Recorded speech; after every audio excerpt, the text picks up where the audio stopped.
নমস্কার বন্ধুরা, কিলা আছো সকল? আশা করি সকল ভালো আছো, আমিও ভালো আছি। আমি পম্পি সিলেটি আপনারা সকলের জানাই আমার কুটিমুটি ভিডিওর স্বাগত।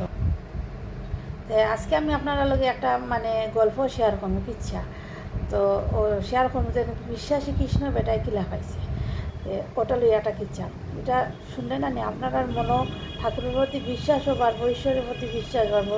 চাই যে যে ধর্মের থাকুক তার একটা বিশ্বাস বাড়বো। তার একটা গল্প আপনারা লগে আমি শেয়ার করি। এটাই লগে 11টা গ্রামের গল্প, বুঝছো? গ্রামটা 11টা গ্রামের মধ্যে জানানি বহুত দিন থেকে বৃষ্টিও না, বৃষ্টি না পাইয়া না হওয়াতে দেশের গাঁর মধ্যে হাহাকার শুরু হয়েছে।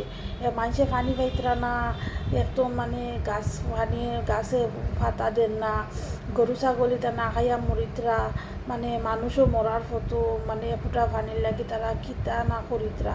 ফুসকনি শুকাই গেছে, কুয়া শুকাই গেছে, সাইডো বা দুর্ভিক্ষ আর দুর্ভিক্ষ। ইটা দেখিয়া তারা কারো কারোর মাথায় এক জায়গা তৈলা হইয়া জমাজমি করলা। জমাজমি করিয়া করার সময় এক বেটায় কইল, রে লাগা গাঁওতে এখন পণ্ডিত আসন লাগা তাকে ডুক্তর হই কইছেন, এখন পণ্ডিত আসন তার কাছে গেলে এই সমস্যার সমাধান হইল।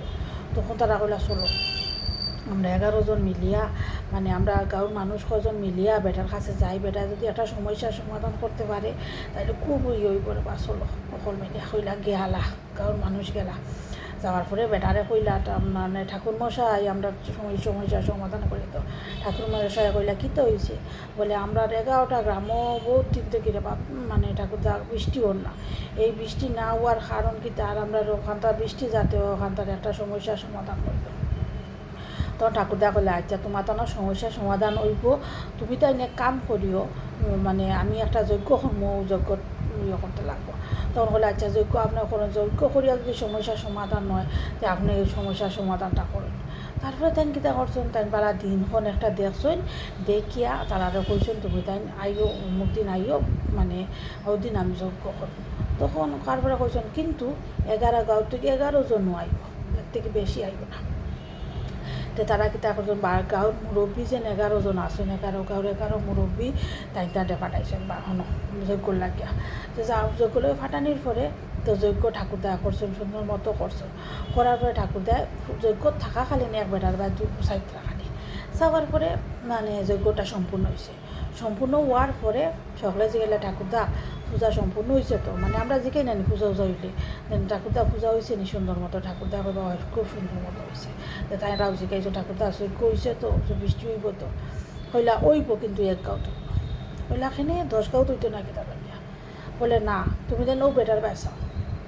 তো তারা ফিরিয়া চাইয়া দেখুন কি তার বেটায় ছাতি লইয়া দাঁড়াইল। ছাতি লইয়া দাঁড়ানি উবাইল। তো দাঁড়ানি উবাইল দেখিয়া বেটাটা কইটা, এখানে তার মধ্যে তাই তো ছাতি লইয়া দাঁড়াইলে আর কইটা।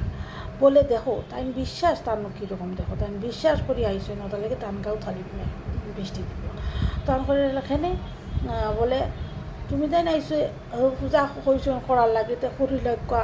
যদি পূজা হয়ে যায়, পূজাটা যদি হয়ে যায় তাহলে বৃষ্টি হইবার, পূজা সকল নাইলে বৃষ্টি হইতো না। ও হিসাবে তুমি নাইছো টান পুরা বিশ্বাস লই আইসেন যে যাই আর যজ্ঞ হইব, যজ্ঞ হইলে আমার গাঁত বৃষ্টি দিব, বৃষ্টি দিলে তো ভিজি যাইমো, তার লাগে ছাত্রী এগুলো লই আইসেন। টান পুরা দৃঢ় বিশ্বাস আছে। ও তাহলে তাই বিশ্বাস করছে বোধহয় তাই কৃষ্ণ পাইবা। ও তাই বিশ্বাসে তাই কিতা করলা লইয়া তখন সকল মন খালা করে গেলা। বেটাটা আইসে হাসার বলি আসা। বেটা যখন গাঁয়ের থেকে নামলো তখন হাসার বলি হাসার মেঘ দেওয়া শুরু করছে। এটা দেখিয়া তো মানুষের খুব হয়েছে যে দেখছো বিশ্বাস করলে কিটা না হয়। যে তারপরে তারা আবার যোগ্য করলাম মনতে দৃঢ় বিশ্বাস লইয়া। এরপরে মেঘ হইল কিনা না জানি না, কিন্তু বেটার গাঁত মেঘ হয়েছে, পুরা করছে, বেটায় বিশ্বাস করছে। তো ওরকম যে কোনো জিনিসের বিশ্বাস রাখলে অবশ্যই কৃষ্ণ হওয়া যায়। যেরকম বেটায় কৃষ্ণ পাইছে, আপনারাও পাইবা। যে কোনো জিনিস করেন যদি আপনারা বিশ্বাসের লগে করবা, দেখবা সফলতা, কৃষ্ণ সব কিছু আপনারা পাইবা। তা আশা করি আমার ভিডিওটা আপনার আর ভাল লাগছে। যদি ভাল লাগে থাকে অবশ্যই লাইক করিও, কমেন্টস করিও। আর এরকম যদি আরও নতুন ভিডিও দেখতে চাও তাহলে আমার কমেন্টস করে জানাইও, আর সাবস্ক্রাইব করিয়া আমার পাশে থাকি। ধন্যবাদ।